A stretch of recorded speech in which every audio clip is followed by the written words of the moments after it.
Ever find yourself staring at some coding tutorial and it feels like there's like this whole secret code everyone else seems to get but you? You know that feeling of, why is coding S so hard? Yeah, well, that's exactly what we are diving into today. You're definitely not alone. It's way more common than people think. Yeah. Learning to code, it's kind of like trying to climb a mountain, especially when you're starting out at the bottom. Seriously, it's like everyone else is just floating up effortlessly in those like cable cars and you're stuck down there trying to invent a climbing harness for the first time.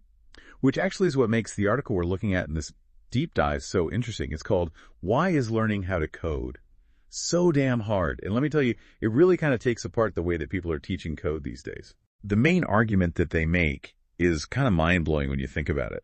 So they basically say that a lot of these coding boot camps and courses are churning out these code monkeys who can basically like copy and paste their way to making an app that works, but they don't really understand the fundamentals to solve problems in the real world. Okay, code monkeys. Maybe a little harsh, but I get what you mean. It's like when I tried to bake sourdough bread only using YouTube videos. Yeah. I could follow the steps, but I really had no idea what I was actually doing. That's exactly it. And that's where this article really digs deep and points out like 4 major flaws in the way that coding is taught. They're calling them fatal flaws, which I guess sounds a bit dramatic, but they actually make a really good point. Yes. So the first flaw they talk about is pacing, like how fast they make you go through the material. A lot of these programs are so obsessed with getting you coding as fast as possible that they just like blast through all these important concepts crazy fast. It's like when you're on a tour bus and that tour guide is just spitting out all these dates and names and you're just trying to take a decent picture, you know? Exactly. To really learn anything, you need time to process it all right. Yeah. You need to be able to actually absorb the information and make it mean something. And this whole frantic pace thing just leaves people feeling lost and totally overwhelmed and just feeds that whole coding is too hard story. Okay, that makes a lot of sense. So rushing through things is the first big no-no. What's the next thing on this list of coding education sins? Well, the second flaw is a big one, and that's that a lot of these programs just don't teach enough of the theory behind coding. They're so focused on practical skills that they totally forget about the why behind all the code. It's like if you tried to learn a new language by just memorizing a bunch of phrases without even bothering to look at the grammar. Oh, man. Yeah, I tried to do that once with Spanish, and let's just say it did not go well. I could order a beer, but that was about it. Exactly. And it's the same thing with coding. If you don't have a good grasp of the fundamental, like, concepts and principles, then you're basically learning in a vacuum. Sure, you can follow the instructions someone gives you, but you're not really going to understand it, and you definitely won't be able to adapt it or change it. Okay, so we've got going too fast and not enough theory. So what's the third coding crime scene? This one they call rules without application, which is kind of a weird way to put it, but it makes sense. What they're saying is that so many programs just teach you the syntax of coding, so like all the rules and structure, but they don't give you enough of a chance to actually use what you learn. So it's like someone giving you this giant toolbox with all these shiny new tools in it, but no instructions on how to use any of them. Like, sure, you can point at the hammer and say that's a hammer, but actually knowing how to build a whole bookshelf is a different story. It's true. Like, just because you can name every tool in the shed doesn't automatically make you like some master builder or anything. You got to know how to actually use those tools together to build something cool. Exactly. And that's exactly where this next flaw comes in. They don't teach you how to actually solve problems with code. The article says that a lot of programs are so worried about getting you to write code that works that they totally skip over those really important critical thinking skills that you need to tackle problems no one has solved before or what to do when things go wrong. Debugging. It's the worst. It's like that check engine light in your car. You just never know if it's going to be something simple or if you're about to spend a ton of money. Yeah, that's true. But anyway, these 4 flaws that the article talks about, it's kind of a bummer, right? Like, is coding education really this messed up? I know. It's kind of a downer. But this article doesn't just leave us with this, like, terrible feeling about coding, does it? Definitely not.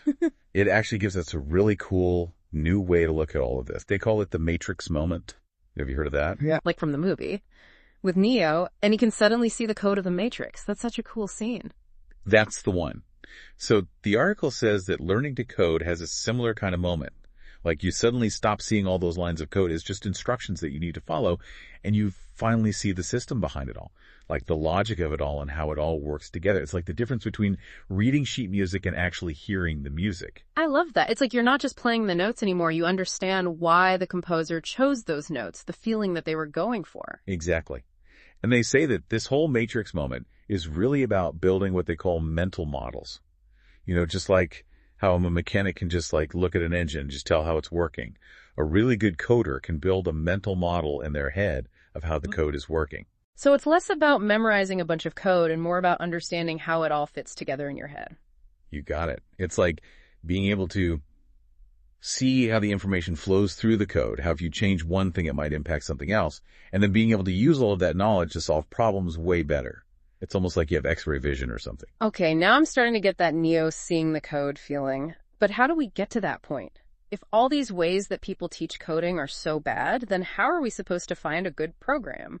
This article, I think, said that we should look for programs that teach us how to understand things rather than memorize them, right? And that they should show us how to use coding in the real world. Yeah, for sure. And they say to watch out for all those ads that say things like, learn to code in 24 hours. Because it just doesn't work like that. Learning to code well takes time and it takes effort. Don't waste your time trying to take a shortcut. Just focus on finding a program that makes you ask why, not just how. And that gives you plenty of opportunities to actually get your hands dirty and use your new skills in real projects that force you to use that mental model we've been talking about. So it sounds like instead of worrying about how fast I can learn, I should really be trying to find a program that teaches me in a way that makes sense for me. That's the ticket. You need to find a place that helps you really understand coding, not just learn the bare minimum. Think of it this way. If you were climbing a mountain, would you want someone to just drag you up the trail as fast as possible? Or would you want a guide to teach you all the best ways to climb and help you when you need it? Okay, yeah, that totally makes sense. I'd way rather have a guide who's going to be there with me, helping me learn all the important stuff, not just trying to get me to the top as fast as possible. Totally. It's more about the journey than just getting to the destination. This is really making me rethink how I learn new things in general, Not just coding, but everything. Maybe we all need to slow down a bit and really try to understand the why of things. Yeah, for sure. When you start thinking about it like that, it can really change things for you. And it reminds us all that to really get good at something takes time, and you really have to want it, and you have to be doing it the right way. So basically what you're saying is if anyone out there listening is really struggling to learn to code, don't give up hope. The problem might not even be you. It might just be the way that they are trying to teach you. 100%. Don't let some program that's not even done well make you feel like you're not smart enough or something. Keep looking until you find a program that makes sense to you. One that actually teaches you to understand and apply all that knowledge we've been talking about. And speaking of finding the right program, this article we've been talking about had a really interesting question that got me thinking. So they asked, what would your perfect coding course look like? Like if you could design it from scratch, what would be the most important things? Such a great question to think about, especially when you're trying to figure out what program to join. Like, would you want something where you are building projects all the time right from the beginning, or something that really dives deep into the theories so you have super strong foundation, or maybe like a mix of both? Right, like maybe a program where every time your code works, you get a sticker or something. I don't know. Okay, probably not the best idea. But really, though, spending some time thinking about what you actually need can really make all the difference in finding the right program. No one knows how you learn better than you. So spend some time finding resources and ways of learning that fit you and what you're trying to learn. And I think that's the perfect place for us to wrap up this deep dive. So hopefully you're leaving today with some new ways to think about the challenges of learning to code, and maybe you're even feeling a little more motivated to find that perfect program that works just for you. You got it.